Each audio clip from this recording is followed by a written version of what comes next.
لحظة كان كلشي طبيعي وفجأة كلشي تحول لكابوس. وجدوا راسكم تشوفوا لحظات صادمة موثقة بالكاميرا. لكن قبل ما نبداو ما تنساوش ديروا لايك واشتراك باش توصلوا بالجديد ديال القناة. نبداو على بركة الله. هذا الفيديو تصور في ولاية ميسوري بالولايات المتحدة الأمريكية، وبالضبط في بحيرة أوزاركس في 24 غشت 2012. قارب سريع فيه 7 ديال الناس بداو رحلة ضاحكين وكلشي كان طبيعي.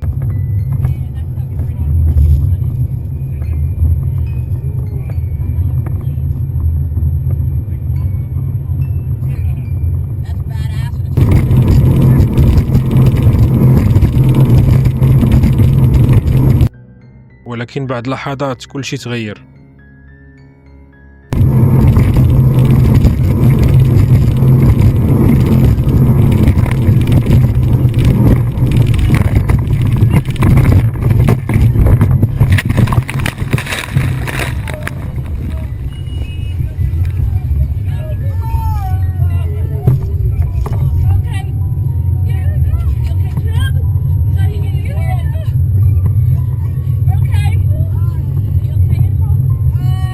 أجسادهم بدات كطير في القارب بحال شي كرات، بعض منهم تعرضوا لجروح وكسور خطيرة في العظام.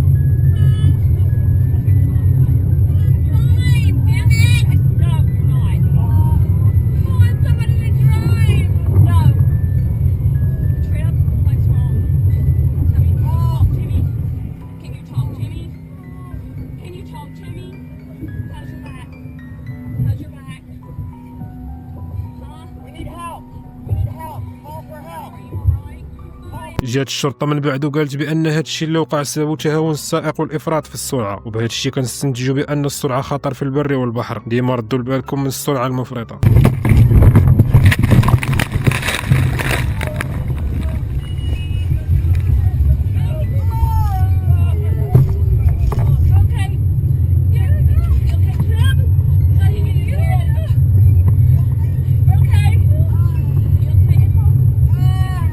هذا واحد المغامر كان كيتسلق في الجبل وما كانش عارف انه غادي يتعرض لموقف خطير عمره غينساه في حياته.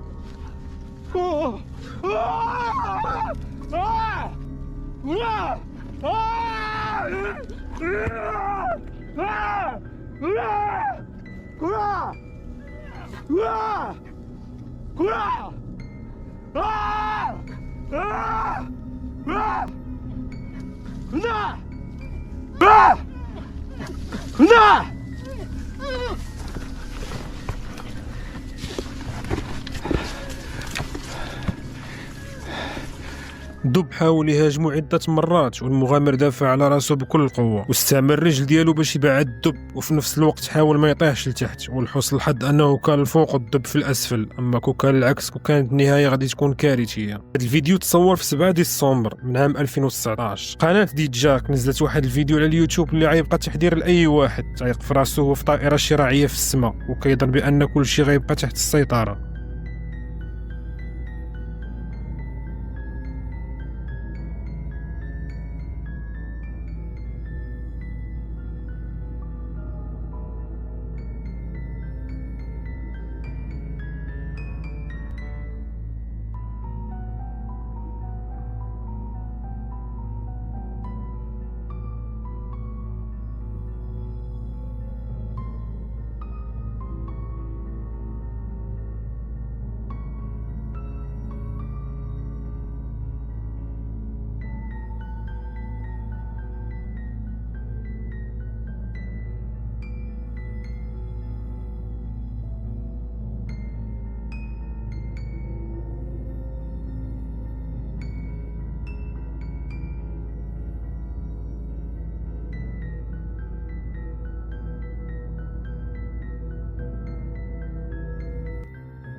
بسبب غلطة صغيرة في الإعداد حزام الربط تفارق مع طائرة الشراعية وهو في السماء، ولحسن الحظ بقى متشبت في الموجه باش ما يطيحش، حاول باش ما ينزلش فوق الماء حيت السرعة كانت عالية والخطر في الماء كيكون أكبر، والحمد لله تمكن من النزوع على رمال الشاطئ ونزل في مواجهة الريح ونجا من الموت بإصابات بسيطة. من بعد خرج وقال كون وقع لي هذا الحادث في مكان جبلي غتكون نتيجة مختلفة تماما. وفي الأخير نصيحتي لكم ديما ردوا البال بالمعدات قبل من أي حاجة، حيت بحالها طائرات الشراعية ممكن غلطة صغيرة تكلفك حياتك. السائق اللي كتشوفوا قدامكم سميتو أندي، تقاعد من الخدمة ديالو قبل شي أيام قليلة وبدا كيخدم كسائق أوبر. في الأسبوع الأول ديالو ديال الخدمة تعرض لموقف غيبقى محفور ليه في الذاكرة ديالو. أندي كان مشغول بالهضرة مع الراكب وما انتبهش للسيارة اللي كانت في الخلف ديالو نهائيا. That were 10 years old with 150,000 miles on it before.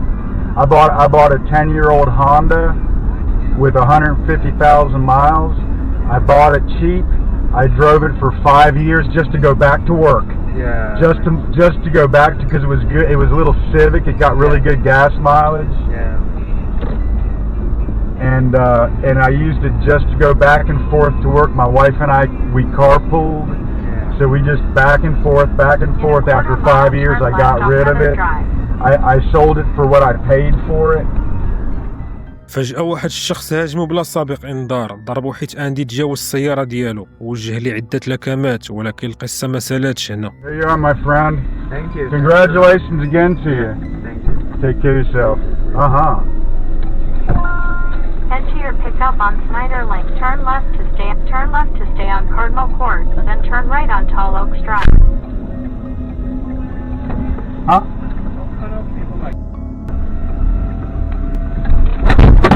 Whoa! I'm gonna call the police right now, man. I'm gonna call the police right now. You damaged my car, I will sue you. You damaged my car. You damaged my car.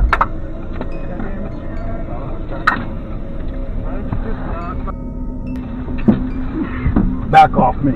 Back off. Oh my God!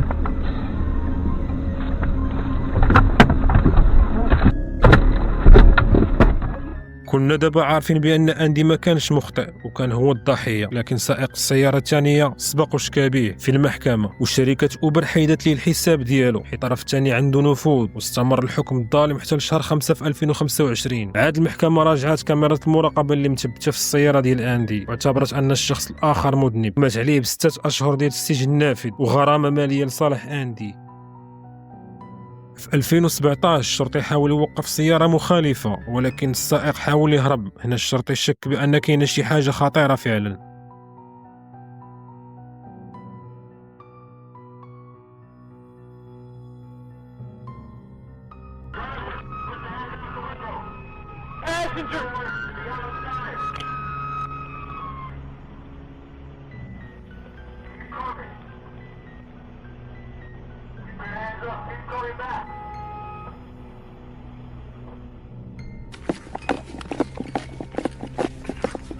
Yeah. Put a camera on this thing. Got a camera. Do you need a... Oh my God, thank you. Okay. Is that it? Rolling? Okay, it's rolling. Okay. Okay, we're gonna get you out of here, okay? I got pictures of her and I got pictures of the chains. منين توقفت السيارة اكتشفوا بأن كاينه سيدة في الكرسي الخلفي مربوطة من يديها ورجليها. تبين لاحقا أن سميتها جين، وقالت أنه تم الاختطاف ديالها من قدام باب دارها، والمجرم كان غادي ياخذها لمكان مجهول، وكان المجرم كيتصرف بكل هدوء وكأنه ما دار والو.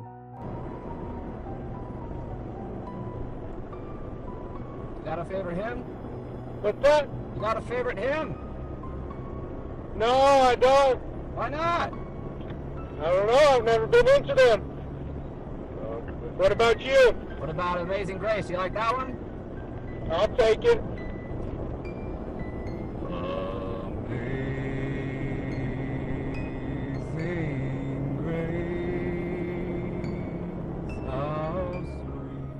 لاحقا اكتشفت الشرطة بأنه ماشي غير بوحده، ولكن عنده شريك في الجريمة اللي كانوا ناوي ينفذوا سميتو صامويل، وكانوا مخططين باش يعتديوا على جين ومن بعد يصفيوها ليها بلا ما يخليوا آثار الجريمة. وتلهنا الإخوان كونوا سالينا. إلا عجبكم الفيديو ديروا لايك وسبسكرايب باش يوصلكم الجديد، والسلام عليكم ورحمة الله.